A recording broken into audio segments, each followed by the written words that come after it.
their families, they've lived here for a long time. I said, I'm going to give them a gift.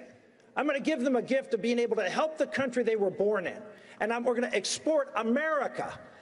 The education they were able to receive. They learned the English language. They learned about capitalism. They learned about democracy. You want to stop the flow of immigrants? Let's send 6 million Mexicans, Hondurans, Guatemalans, El Salvadorans back into their country so they can start a renaissance in their country so they won't be coming over here anymore.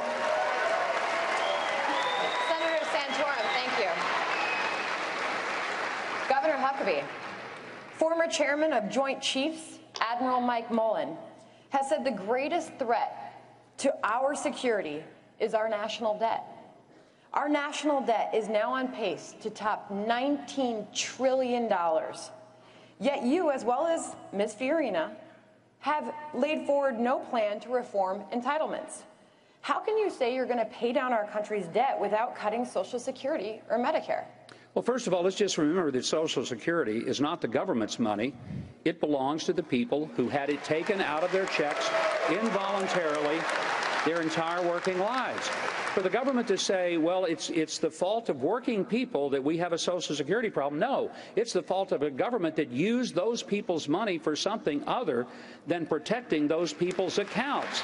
So let's not blame them and punish them. But here's the fact, and I sometimes hear Republicans say, well, we're going to have to cut this and extend the age. And you know what I think a lot of times when I hear people say, well, let's make people work till they're 70. That sounds great for white-collar people who sat in a desk most of their lives. You ever talk to somebody that stood on the concrete floor for the first 40 years of their working life? You think they can stand another 5 or 10? Many of them will retire virtually crippled because they worked hard.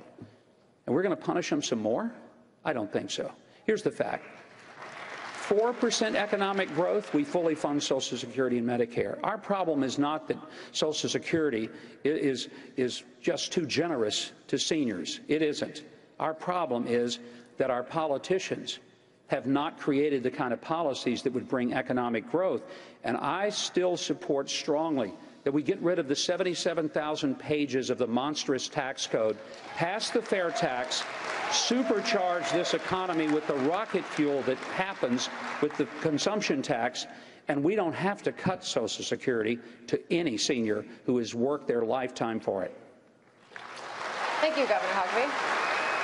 Okay, we're going to continue this conversation.